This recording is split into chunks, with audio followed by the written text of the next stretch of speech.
물로 포도주를 만든 그 이적, 그 표적을 중심으로 해서 말씀을 나누고자 합니다.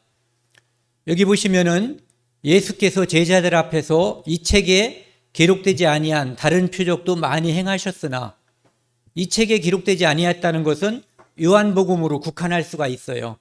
그리고 크게 보면은 이제 사복음서라고 말할 수도 있는 거죠. 그냥 편하게 요한복음으로 국한해서 이제 말씀드리면 이제 편할 것 같아요. 그러니까 이 책에 기록되지 않은 다른 많은 것도 보여주셨는데 그 중에 요한복음의 요한 사도 요한이 이렇게 아까 말씀드린 그 특별한 표적들 7가지를 기록했다라고 이제 말씀하는 거죠. 물론 이제 요한복음에도 공통적으로 기록되어 있는 이제 그 표적들도 있습니다. 근데 그 이유는 뭐냐면은 오직 이것을 기록함은 이것을 기록한 이유 또는 목적을 말하는 거죠. 너희로 예수께서 하나님의 아들 그리스도이심을 믿게 하려 하며 첫 번째 표적을 기록한 많은 표적들 중에서 이 표적들만을 골라서 기록한 이유가 예수께서 하나님의 아들 그리스도이심을 믿게 하려 함이요. 그러니까 예수는 구원자라는 의미를 가지고 있죠. 그 이름에. 그런데 그분이 그냥 요셉과 마리아의 아들이 아니라 목수의 가업을 이은 어떤 시골 동네 청년이 아니라 하나님의 아들. 그분은 하나님의 아들이라는 거예요. 성부, 성자, 성령 이유에 해당되는 하나님의 아들. 그리고 그분이 이 땅에 오셨을 때는 그리스도로 오신 거예요. 그리스도라고 하는 것은 메시아라고도 하고 우리말로는 구세주란 뜻이에요. 구세주라고 하는 것은 이 세상을 그들의 죄로부터 구원할 자, 마태복음 1장 21절에 나와 있는 그 의미를 말하는 거죠. 그래서 그분을 믿게 하는 것, 그리스도이심을 믿게 하는 것이 첫 번째예요.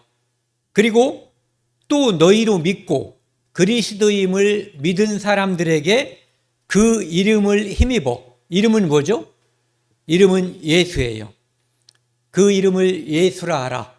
그래서 그 예수라고 하는 그 이름의 의미는 그는 그들의 백성을 그들의 죄에서 구원할 자. 그러니까 너희로 믿고 그 이름을 힘입어. 그러니까 구원자라고 하는 본래의 의미.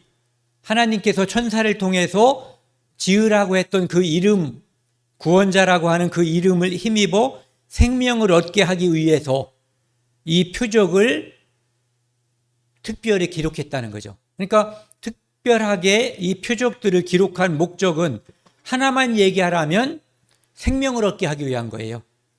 2개를 얘기하라면 그 하나님의 아들 그리스도이심을 믿게 하고 그 이름을 힘입어 생명을 얻게 하는 거죠. 그러니까 이 2가지 또는 한 가지 궁극적인 목적을 위해서 이 표적들을 기록했다는 거예요. 그래서 이 성경에는 하나님께서 예수님께서 보여주신 많은 이적들, 기적들, 또 어떤 때는 표적이라고 말하는 그것들이 있어요.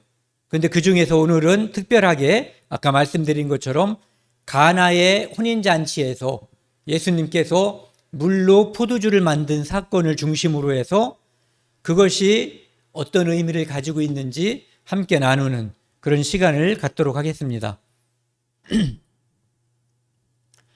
여기 이제 요한복음 2장 1절부터 11절까지가 가나의 혼인잔치와 관련된 사건, 즉 표적을 기록한 성경 말씀이거든요. 거기를 천천히 읽어가면서 함께 나누도록 하겠습니다.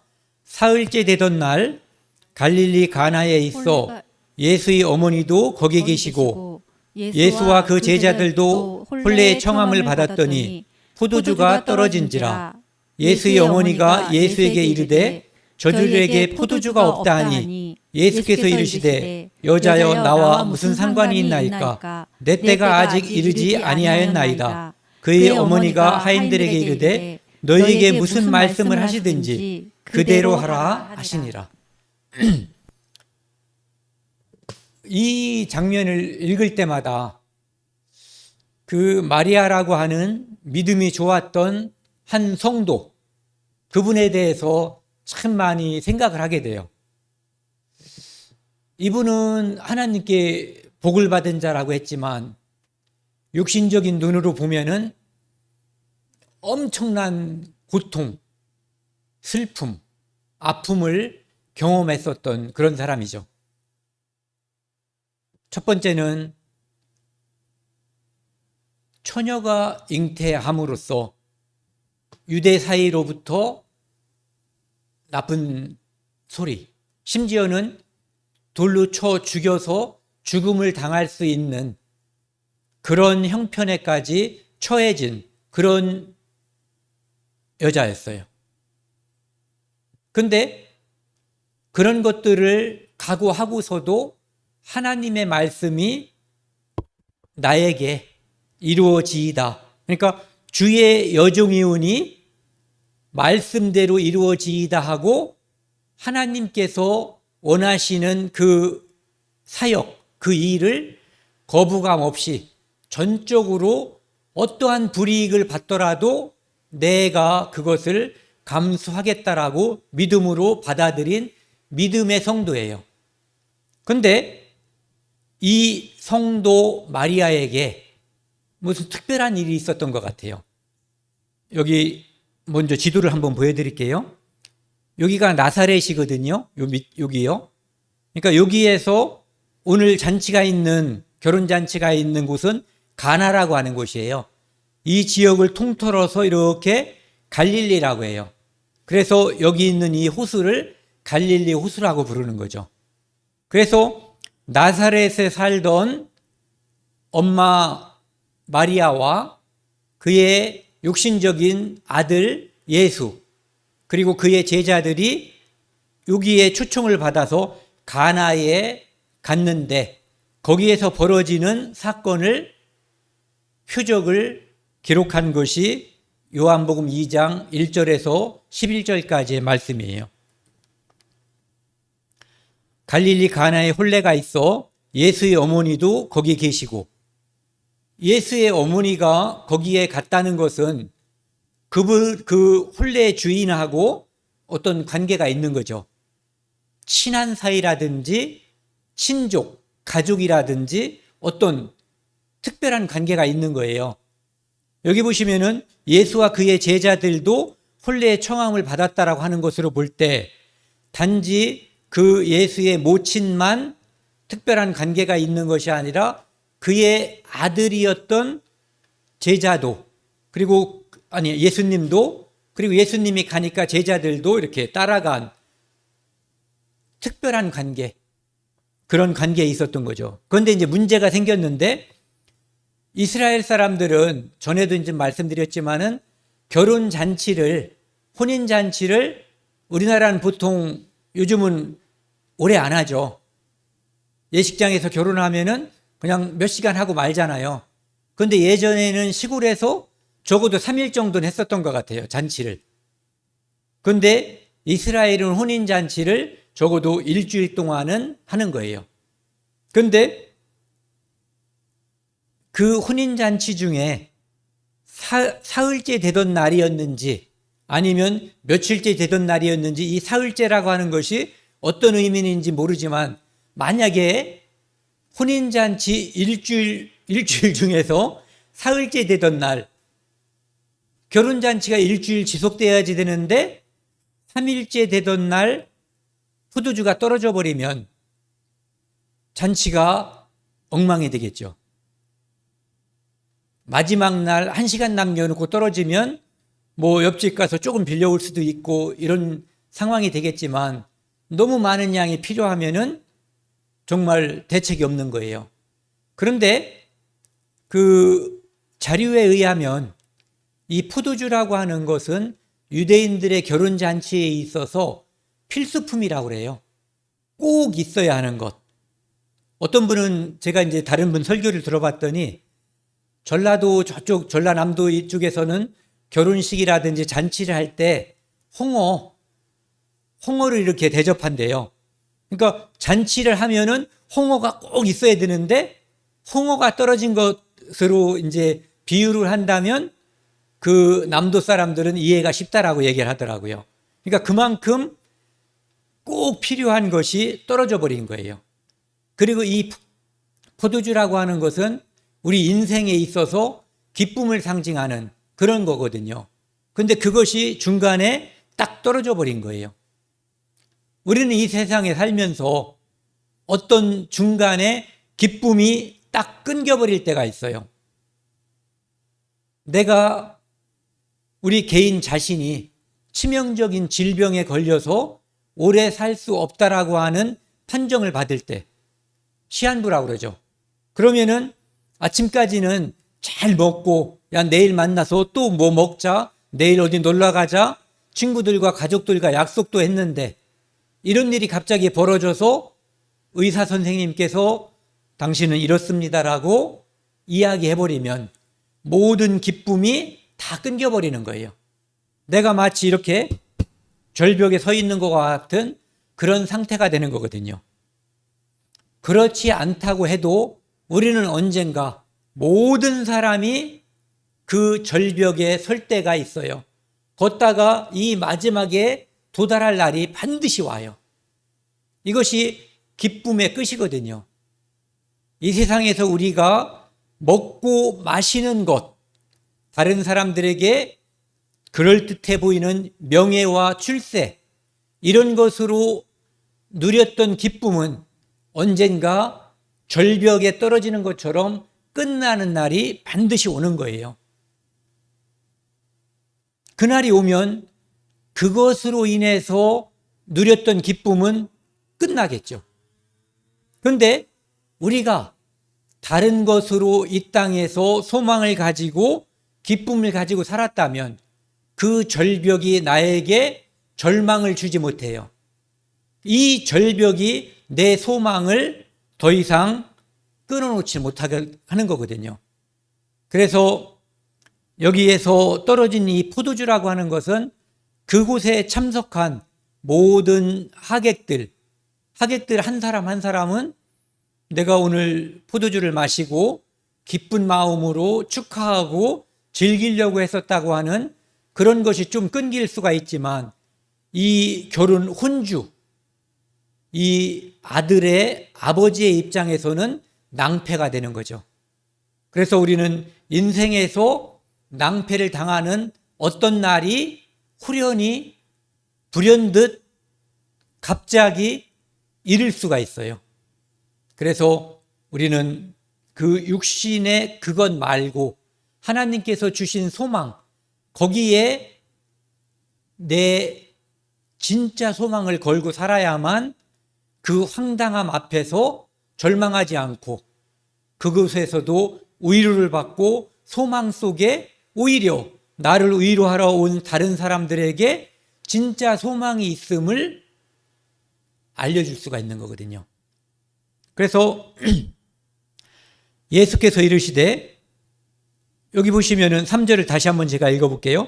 포도주가 떨어졌는데 예수님의 모친께서 뜬금없이 예수에게, 자기의 육신의 아들에게, 저들에게 포도주가 없다 얘기하는 거예요.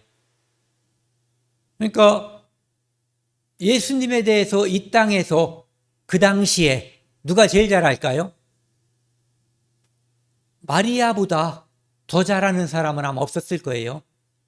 어떠한 누구도 자기에게 성령으로 잉태된 그것을 경험했고 내 안에서 성령으로 잉태된 그 씨가 점점 자라고 그 씨가 10달 후에 태어남으로써 천사가 알려준 대로 그 이름을 예수라고 했고 그가 자라면서 특별했겠죠. 우리는 단 한 번의 사건밖에 모르지만요.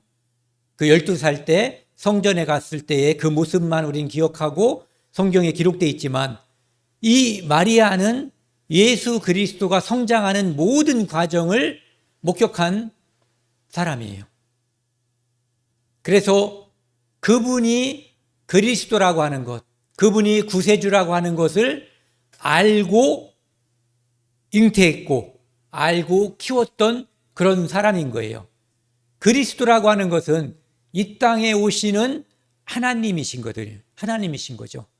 그러니까 그분은 지금 내 아들로 태어났고 육체를 입고 살고 있지만 그분은 전지전능하신 하나님이심을 알고 있는 거예요. 그래서 그에게 혹시 이 일, 지금 이 육신의 기쁨이 끊겨지는 이 일에 대해서 뭔가 해결책이 있는지, 대책이 있는지 이제 이야기를 한 거죠. 그런데 예수께서 이르시되 여자여 나와 무슨 상관이 있나이까? 냉정하게 어머니도 아니고 어머님도 아니고 여자여. 그러니까 예수님께서 실제적으로 침례를 받으신 이후의 삶은 공생애거든요. 요셉과 마리아의 아들로서가 아니라 구세주로서 이 세상을 구원하는 그 일을 하시는 그 삶을 시작하신 거예요. 그런데 아직 한 번도 이적으로서, 기적으로서, 표적으로서 내가 그리스도이심을 보여주시진 않았거든요. 그런데 이제는 말씀은 이렇게 하시죠. 나와 무슨 상관이 있나이까? 그러니까 그들의 육신의 기쁨을 이어지게 하기 위해서 내가 이 땅에 온 그런 문제 해결하는 그런 사람이 아니라는 거죠. 나는 이 세상을 구원하기 위해서 피 흘려서 죽음으로써 여기 나와 있는 내 때라고 하는 것은 결국은 십자가에서 피 흘리는 때인 거예요. 그때가 아직 이르지 아니하였다라고 이야기하는 거예요. 그러면서 마리아의 모습을 보자고요. 참 특별하죠. 그의 어머니가 마리아가 하인들에게 이르되 너희에게 무슨 말씀을 하시든지 그대로 하라. 여러분들 한번 생각해 보세요.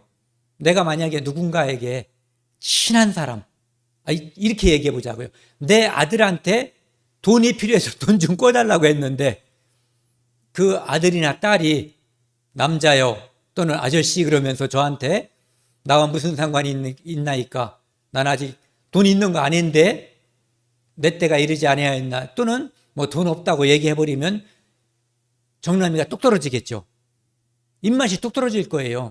근데 마리아도 이제는 아는 거예요. 그가 내가 키워서 성장하게 한 그 아들, 내 아들의 그 모습이 아니라 이제는 하나님의 보내신 자, 이 땅에 그리스도로서 무언가를 하는 그분. 그러니까 내가 잉태하고 낳았지만 그분은 창조주고 나는 피조물임을 인정하는 거예요. 나는 그를 믿어야 할 자고 그는 내가 믿어야 할 믿음의 대상임을 알고 있기 때문에 너희에게 무슨 말씀을 하시든 그분이 해주실지 안 해주실지 모르지만은 해주실 것을 믿고 부탁하는 거죠. 하인들에게 명령을 하는 거예요. 그대로 하라. 대단한 믿음인 거예요. 이런 믿음을 가졌기 때문에 하나님께서 마리아를 선택했던 것 같아요. 저는 이 장면을 보면서 마리아가 어떤 모습으로 살았는지, 그래서 마리아에게 성령이 왔는지 알 수가 없단 말이에요. 그런데 이런 믿음을 가진 그런 사람이었던 거예요. 아까 보여드렸고요.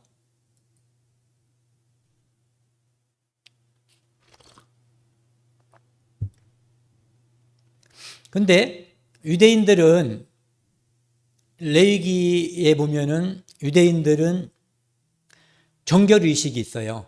정결의식이라고 하는 것은 내 몸을 깨끗하게 하는 거예요. 하나님 앞에. 그래서 들어가도 나와도 음식을 먹기 전후에 손을 이렇게 닦고 그러거든요. 그래서 유대인들 하나님을 섬기는 율법을 지키는 유대인들 집에는 큰 통이 있어요. 이 통은 어떤 용도냐 하면은 아까 말씀드린 정결의식에 손을 닦는 데 쓰이는 거예요. 전에 터키에 갔을 때 보니까요, 그 사람들은 알라 하나님을 믿잖아요. 알라를 믿잖아요.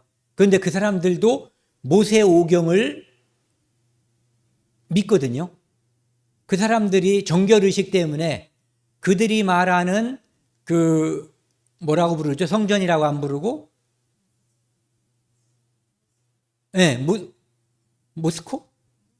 네, 거기에 들어갈 때 보면은 밖에 요즘은 옛날엔 뭐 샘을 파놨는지 어떤지 물통을 만들었겠지만 요즘은 수도꼭지를 만들어 놔가지고 그곳에서 손과 발을 다 씻고 정결하게 하고서 들어갈 수 있게끔 해놨어요.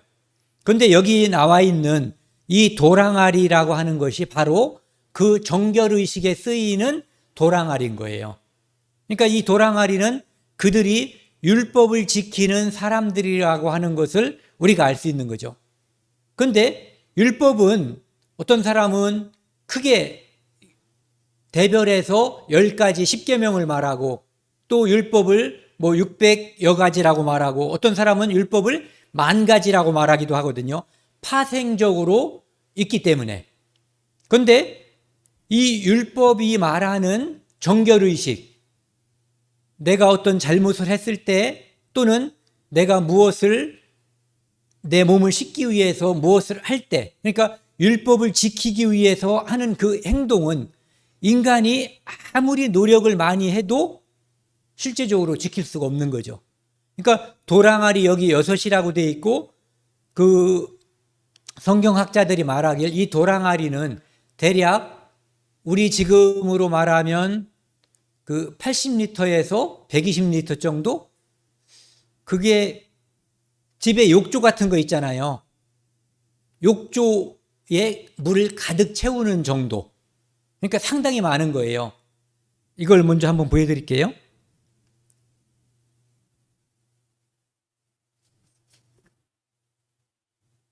여기 보시면은 여기 이제 이게 물통들이잖아요.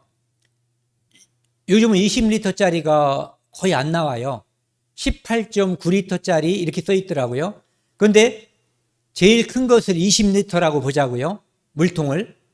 그런데 이 20리터짜리가 여기 나와 있는 도랑아리라고 하는 것은 2-3통 되는 도랑아리라고 말하거든요. 그러니까 한 통이라고 말하는 게 보통 40리터 정도 된대요. 그러니까 이 20리터짜리 PT병 물통으로 볼 때 2통 또는 3통 들어가는 거예요. 그러니까 80리터에서 120리터. 그것이 6통이 들어가는 거거든요. 그래서 이 양을 전체적으로 쭉 보면은 욕조에 하나 가득 들어갈 정도의 양이래요. 그런데 그것은 150명 정도의 사람들이 기분이 좋을 만큼 먹고 즐길 수 있는 포도주의 양이라고 그래요. 그러니까 상당히 많은 거죠. 150명이 충분히 마실 수 있는 포도주의 양. 그러니까 그런 양이 들어가는 그 물통, 그것이 거기에 준비되어 있었던 거예요. 네, 그래서 원래 그 용도는 포도주 통이 아니잖아요. 그런데 거기에다가 2-3통 드는 도랑아리 6이 놓여 있는데 예수님께서 항아리에 물을 채우라 하신즉 아구까지 채우니, 그러니까 꼭대기까지 가득 채웠다는 거죠. 그러니까 한 통에 80리터에서 120리터 정도 들어가는 그런 통 6개의 물을 가득 채웠다는 거예요. 그러니까 그들은 이렇게 6통의 물을 가득 채워놓고 늘 손을 씻는 율법을 지켜서 하나님 앞에 의롭다함을 받으려고 하는 율법주의자들이에요. 유대인들은. 그런데 우리는 알고 있죠. 그 율법을 지켜서 하나님 앞에 의롭다함을 받을 수 있는 존재는 아무도 없다는 사실을 지금 우리는 알고 있어요. 하지만 그들은 율법을 지키는 것이 하나님께 의롭다함을 받을 수 있는 하나님의 백성으로서 살아가는 방법이라고 하는 것을 그들은 그렇게 알고 살아가는 거예요. 그런데 예수님이 이 땅에 오신 이유가 뭐예요? 구원하기 위해서. 구원한다는 얘기는 누군가가 늪에, 죽음의 늪에 빠져 있기 때문에 스스로는 살아나올 수 없다는 뜻이잖아요. 누가 죽음의 늪에 빠졌냐면은 모든 인류가 아담부터 마지막 사람까지 모든 사람이 죽음의 늪에 다 빠져 있는 거예요. 그들은 손 씻고 제사 드리고 희생 제물을 드리는 것으로 하나님 앞에 의롭다함을 받을 수 있을 것이다라고 그 약속을 믿고 있지만 그것은 불가능한 거예요. 그래서 예수님께서 이 땅에 오신 것은 그들이 할 수 없는 것, 그들이 1년에 매년 노력하는 그 희생 제물을 바침으로써 제사함을 받는 그 일을 하나님께서 온전하고도 완전하게 한 번에 피 흘리는 제사로서 영원히 온전하게 하기 위해서 이 땅에 오신 거예요. 그래서 여기 있는 이 도랑아리에 들어있는 물을 포도주로, 피로, 예수 그리스도의 피로 바꿔주는 거죠.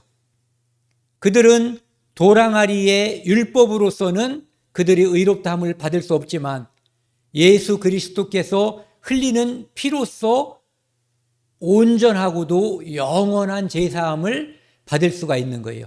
그것을 보여주기 위해서 첫 번째 표적으로서 이것을 보여주고 있는 거죠. 그래서 채우라 하신즉 아기까지 채우니 이제는 떠서 연회장에게 갖다 주라 하심에 갖다 주었더라. 여기 있는 이 마리아가 예수의 모친이 어머니가 그 하인들에게 예수가 무엇을 지시하든지 너희는 지시한다고 하라고 그랬죠. 이 명령이 있었기 때문인지 모르지만 여기 나와 있는 하인들은 왜요? 무엇 하려고요?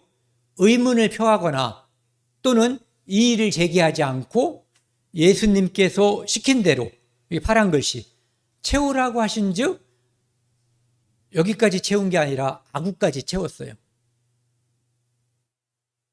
불만이 있고 왜 나한테 이걸 시키는 거야? 도대체 이게 무슨 의미가 있는 거야? 라고 생각하면 반이나 3분의 2쯤 채우면은 그냥 적당히 때우는 거잖아요. 그런데 끝까지 채운 거예요. 정말로 이게 무슨 일이 일어날까 궁금증 또는 뭔가를 기대하는 마음이 없고는 순종하는 마음이 없고는 이대로 할 수가 없는 거죠. 그리고 이제는 물이었잖아요. 지금 그들이 본 것은 자기들이 떠온 물이었기 때문에 그것을 떠다 주라고 하니까 연회장은 이 잔치를 총괄하는 사람이에요. 이 잔치의 주관자죠. 그를 통해서 이제 어떤 음식이라든지 포도주 이런 것들이 공급이 되는 그런 사람에게 갖다 주라 하심에 예수님의 명령이죠. 그들은 또 이 명령에 순종한 거예요. 이렇게 물을 채웠고 이 물을 이제 연회장한테 갖다 주라고 한 거예요. 9절을 보시면은요, 연회장은 물로 된 포도주를 맛보고도 어디서 났는지 알지 못하되, 연회장은 이 장면을 직접 본 사람이 아니죠. 그러니까 연회장이 있는 공간과 하인들이 도랑아리에다가 물을 붓고 떠다 주는 장면과는 분리되어 있었던 것 같아요. 서로 알지 못하는, 보지 못하는 그런 장면이었던 거죠. 어디서 났는지 알지 못하되 물 떠온 하인들은 알더라. 물 떠온 하인들이 아는 이유는 봤기 때문에. 우리가 예수 그리스도를 믿을 수 있는 이유는 봤기 때문에 그런 거예요. 그러면 내 눈으로 보았느냐? 우리는 마음의 눈으로, 내 양심으로, 내 영혼의 눈으로 이 성경을 통해서 예수 그리스도가 하나님이심을, 하나님의 아들 독생자이심을 보고 믿게 된 거예요. 이 하인들은 예수님의 그 이적을 그대로 바라본 사람들이죠. 그들이 예수님을 믿게 됐는지 어떤지는 이 성경에 나와 있지 않아요. 하지만 그렇게 될 것을 믿은 사람이 있었죠. 마리아. 마리아는 믿었기 때문에 내가 간절함으로 무엇을 간청하면 하나님께서는 그 소원을 아들이어서가 아니라, 천주교에서는 아들이어서 엄마가 부탁했으니까 들어준다라고 하는데, 이 소망이 끈기는 이 간절함을 기도하는 마음으로 부탁하는 그것을 하나님으로서, 메시아로서 그것을 들어준 것이고, 그 들어준 그 이면에는 포도주라고 하는 이 특별한 음식을 통해서 예수 그리스도가 이 땅에 오신 진짜 목적, 표적이죠.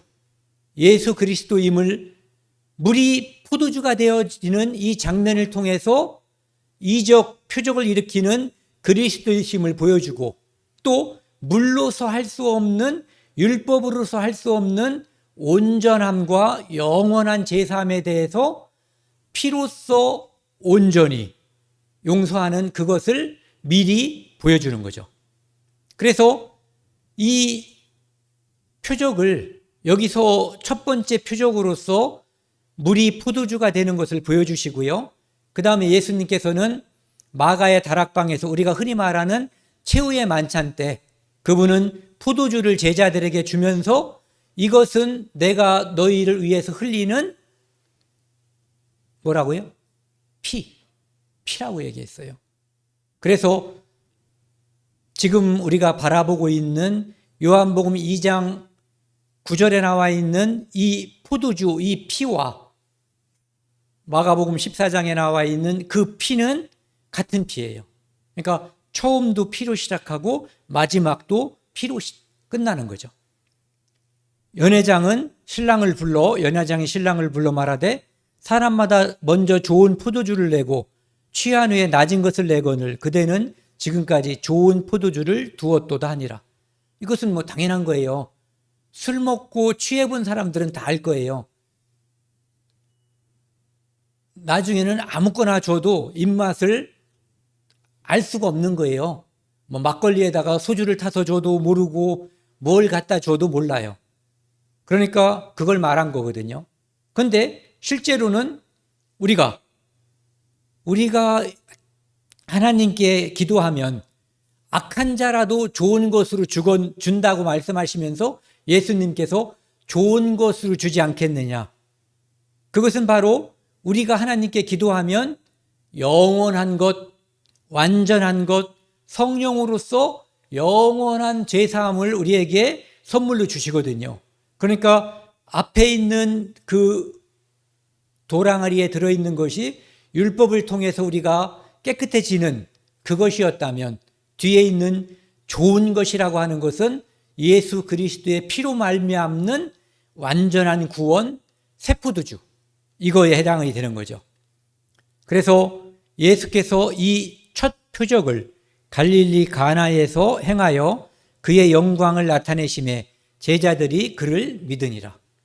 그래서 첫 번째 표적인 이 가나에서 물로 된 포도주가 아니라 물을 포도주로 만든 이 사건을 통해서 예수 그리스도께서 얻은 성과, 이것은 바로 이 파란 줄인 거죠. 이 첫 표적을 통해서 제자들이 그를 이분은 메시아구나, 이분은 말씀하시면, 제자들은 옆에서 이 장면을 다 본 거예요.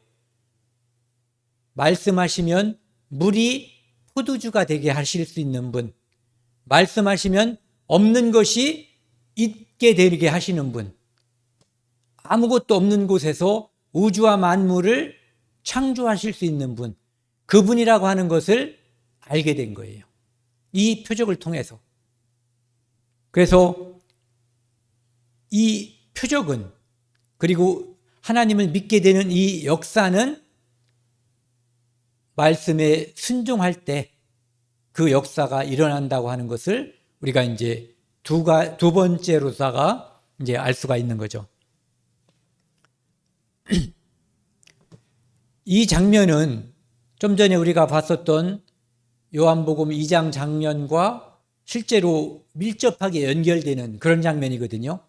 예수님께서 사마리아 지방으로 가다가 그곳은 이렇게 황량한 곳인 것 같아요. 그런데 그곳에 우물이 있는데 그 우물에서 예수님께서 물을 마시고 싶었던 거예요. 그래서 물을 달라고 하니까 한 여자가 이제 물을 달라고 하니까 그분이 예수님께서 내가 주는 물을 이제 마셔야만, 네가 주는 이 물은 마셔도 목마르죠. 우리가 이 물을 마시지만 마시고 나면 또 목마르잖아요. 그런데 그분, 내가 주는 물은 다시 목마르지 않고 영원히 영생하도록 솟아나는 샘물이 된다라고 말씀하시니까 이 여자가 그런 물을 내게 줘가지고 목마르지 않고 물길로 땡볕에, 또 우물가가 말 많은 곳이니까 이 여자가 행실이 별로 좋지 않은 사람이니까 그러한 입소문에 시달리지 않게끔 하기 위해서 만약에 집에 오늘날 우리처럼 틀면 나오는 수도꼭지 같은 영원한 생수가 있다면 그것을 바라겠죠. 아마 그때는 그런 차원에서의 어떤 의미였을 거예요. 그러니까 우리가 얼마나 지금 행복하고 좋은 시대에 사는 거예요. 예수님이 아니더라도 집에서 틀면 나오잖아요.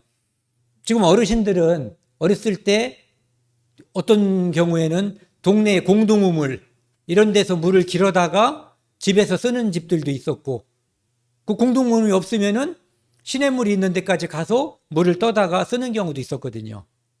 그래서 그렇게 이야기할 때 예수님이 이 물을 마시는 자마다 다시 목마르거니와 내가 주는 물, 이 물을 마시는 자는 영원히 목마르지 아니하리니 내가 주는 물은 그 속에서 영생하도록 솟아나는 샘물이 되리라. 그러니까 그것 좀 주세요, 이렇게 말한 거죠. 그러니까 예수님이 이 땅에 오신 이유가 이것을 우리에게, 우리는 물마심처럼 죄를 짓는 사람들이에요. 그래서 율법의 요구를 늘 손을 아무리 씻고 내가 희생제물을 아무리 많이 드려도 나는 늘 하나님 앞에 부족한 존재가 되는 거예요. 그것으로부터 벗어날 수 있는 길은 인간이 만든, 인간이 상상할 수 있는 것에는 아무것도 존재하지 않는 거죠. 예. 그래서 여기 보시면은 25절에 예수님께서 이렇게 말씀하시는 것을 보고 이 여자는 메시아를, 그리스도를 늘 이 삶이 고달퍼서가 아니라 이 여자는 메시아를 기다렸던 사람인 거예요. 그러니까 지금도 이 세상에 교양 있는 사람, 잘 배운 사람, 똑똑한 사람, 누가 메시아를 받아들일 수가 있냐 하면은 메시아를 갈망한 사람. 내가 메시아를 통하지 않고는 하나님 나라에 갈 수 없다는 것. 내 죄를 예수 그리스도가 아니고는 처리할 수 없다는 것. 이것을 알고 그것을 갈망하는 것. 전에도 계속 말씀드리지만 이렇게 구하고 두드리고 또 하나는 뭐죠? 찾고. 내 육신에 원하는 것이 아니라 내 영혼과 영원한 것을 위해서 구하고 두드리고 찾는 이 사람에게 메시아가 나타나는 거예요. 빌라도가 물을 때 예수님은 대답해 주지 않았어요. 그런데 이 사마리아 여자 앞에 있는 예수님은 친절해도 너무너무 친절해요. 왜? 그는 메시아를 갈망하는 여자였기 때문에 자기 정체를 드러내 보이시죠. 여자가 이르되 메시아 곧 그리스도라 하는 이가 오실 줄을 내가 아노니 그가 아시면 모든 것을 우리에게 알려주시리다. 우리가 살면서 필요한 것, 아플 때 약이 필요하고 이 약도 한 번 먹으면 영원히 낫는 약이 있다면 얼마나 좋아요. 다리가 아프고 관절이 아픈데 걷기도 힘들고 또는 잘 소화도 안 되고 밥 먹으면 금방 졸리고 또 암이 생기고 중풍이 생기고 여러 가지 질병이 있는데 그 하나하나가 사람들에게 고통을 주는 거예요. 사람들은 그 하나하나를 고치기 위해서 의사를 찾아가고 또 어딘가에 가서 하나님이 만들어 놓은 피조물 앞에서 빌기도 하고, 근데 그 모든 것을 일시에 완전하게 해결할 수 있는 것은 딱 하나밖에 없어요. 왜 그런 일이 생겼냐면은 죽음 때문이거든요. 죽음에 이르는 과정으로서 질병과 사고가 존재하는데 왜 죽게 됐냐면 죄 때문이죠. 그런데 바로 그 죄를 우리에게 해결해 주기 위해서 이 땅에 오시는 분, 이때 당시에는 오실 분이 그리스도 메시아였던 거죠. 그 메시아를, 그러니까 이 여자에게 지금 힘들고 고통스럽고 슬프고 아픈 그 모든 총체적인 인생의 문제를 한 번에 해결해 줄 수 있는, 어떻게 보면 인류의 문제죠. 이 사마리아 여자의 개인의 문제라기보다는 인류의 문제를 한 번에 해결해 줄 수 있는 그것을 기다렸던 거예요. 그러니까 예수님께서 이르시되 네가 말하는 내가, 거꾸로 말했네요. 내가 그라 하시니라. 그러니까 네가 원하는 그리스도, 그가 나라는 거죠. 그러니까 우리가 흔히 이런 말 하죠. 나는 살다가 언제 어떤 계기를 통해서 하나님을 만났어. 나는 예수 그리스도를 영접했어. 우리가 이 성경을 통해서 예수 그리스도를 믿게 되고도 이렇게 감격스럽고 대단한 기쁨과 영광을 이루는데 이분을 직접 만난 거예요. 이 사마리아 여자는. 그 감동을 한번 생각해 보세요. 그렇게 몇 년 기다린 거예요? 이 여자가 몇 년 기다렸는지 나이를 모르지만 인류로 따져보면은 한 4,000년 기다린 건가요? 뭐 이제 성경에 나와 있는 그 아담부터 나이를 쭉 연거푸어서 이제 계산을 해볼 때 대략 한 4,000년 정도라고 하니까 그 정도의 인류가 메시아가 오기를 기다렸던 거예요. 그리고 구약의 이스라엘 민족으로 따져봐도 적어도 3,500년 이상을 율법을 받은 후에 1,500년 이상을 메시아를 기다린 거죠. 그런데 그 메시아가 내 앞에서 딱 하니 지금 나타나서 나다 말씀하시는 거예요.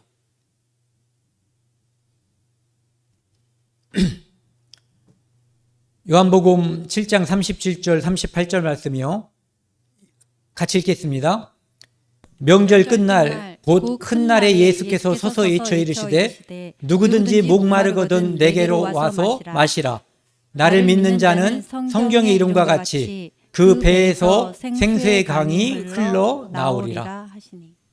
이것은 좀 전에 사마리아 여자에게 예수님께서 설명한 그 말씀을 거의 반복적으로 그대로 이야기한 거죠.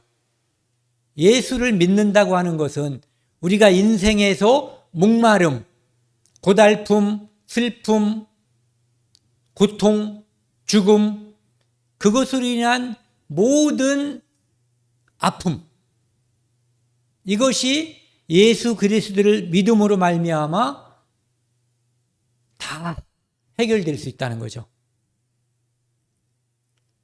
당시에 마리아는 이 물이 포도주가 돼서 이 잔치가 마감되는 그 기쁨이 끝나는 그것을 해결해 주기를 바랬던 거예요. 그 이상의 것이 아니었죠. 그런데 예수 그리스도께서는 그 사건, 육신의 사건을 통해서 궁극적으로 인류가 안고 있는 죄의 문제를 영원하고도 온전하게 해결해 주는 그 문제에 대해서 답을 제시하신 거예요.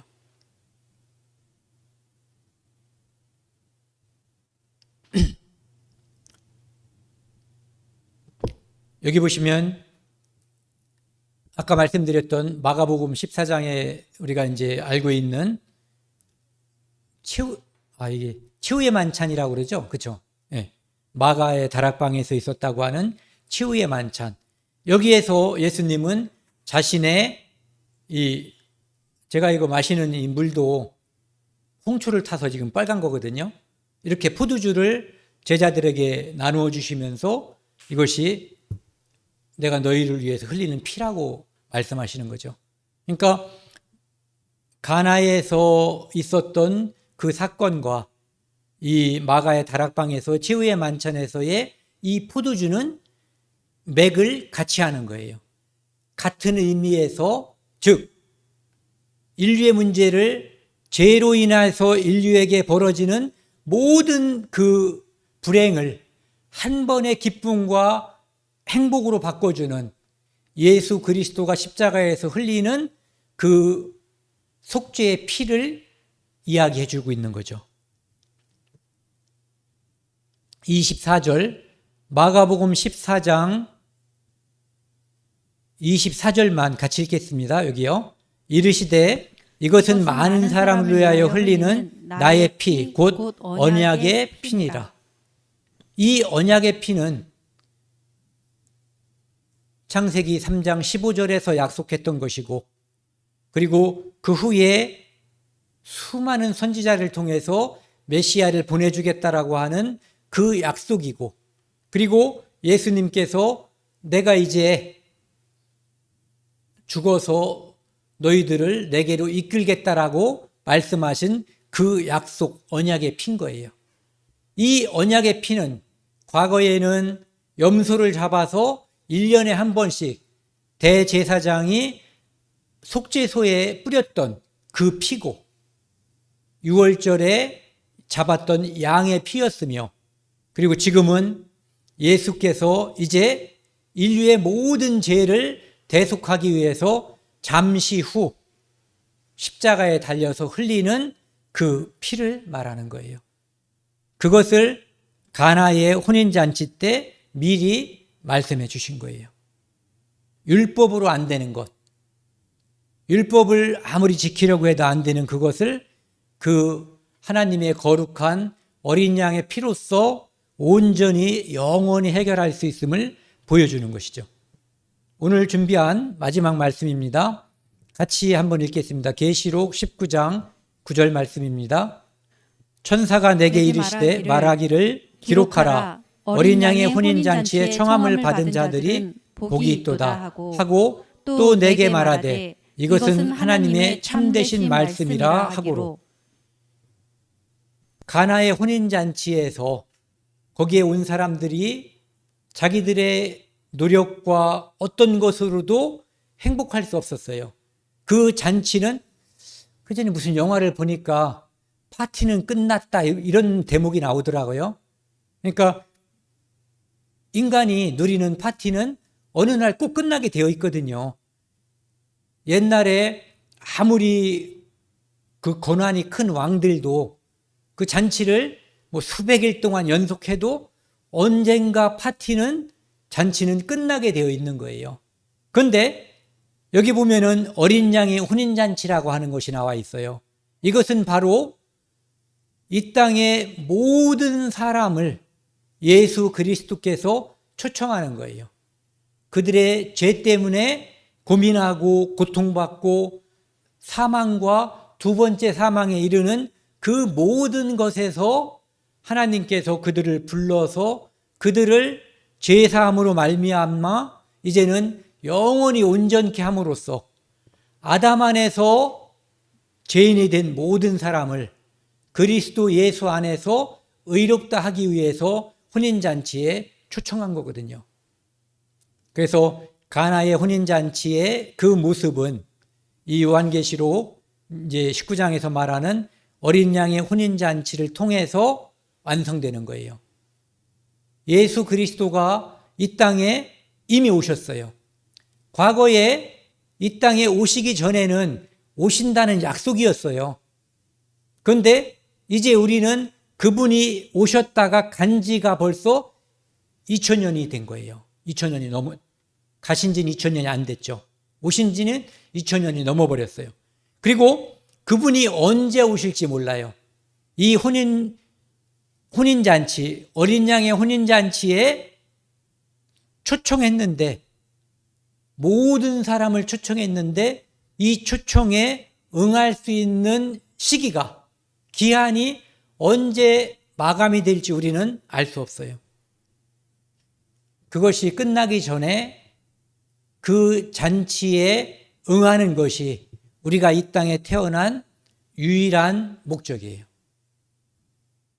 그것을 알게 하기 위해서 하나님께서는 예수 그리스도를 이 땅에 보내주셔서 그 처참한 십자가의 피로 그 모든 것을 완성하셨고, 수많은 선지자들은 온갖 고통과 핍박을 당하면서 이것을 전하고 기록한 거예요. 그리고 그 소식이 오늘날 우리에게 전해졌고, 우리는 이 소식이 너무너무 소중하고 간절하기 때문에 간절한 마음으로 기도하고 울면서 내 가족과 이웃에게 말하는 거예요. 제발 이 소식에 귀 기울여 달라고요. 우리는 이 땅에 사는 동안 이것을 전하는 것, 예수님이 초청했는데 이제 우리는 그 초청에 응했고, 아직 이 초청에 응하지 않은, 이 소식을 접하지 않은 사람들에게 복음을 전하는 그것을 우리의 가장 중요한 사명으로 삼고 오늘도, 그리고 이 한 주간도 살았으면 좋겠습니다. 함께 기도하시겠습니다. 하나님 아버지, 감사합니다. 우리를 구원하기 위해서 독생자 예수 그리스도를 이 땅에 보내주시고 처참한 십자가의 피로써 우리의 모든 죄를 온전히 영원히 용서해 주셨음을 알게 되었습니다. 예수 그리스도를 알지 못할 때 우리는 그를 조롱했고 비웃었지만, 그분이 그의 죄가 아닌 나의 죄 때문에 십자가에서 피 흘렸음을 알고 감사하고 그 은혜에 보답할 수 없지만 그것을 전하는 것으로 우리의 사명을 삼았습니다. 하나님, 우리가 하루하루 이 모든 시간을 예수 그리스도의 보혈의 피를 전하는 것으로 그 시간을 보낼 수 있도록 도와주시고 인도해 주십시오. 이 모든 말씀 우리를 죄악에서 영원히 용서해 주신 예수님 이름으로 감사하며 기도드렸습니다. 아멘.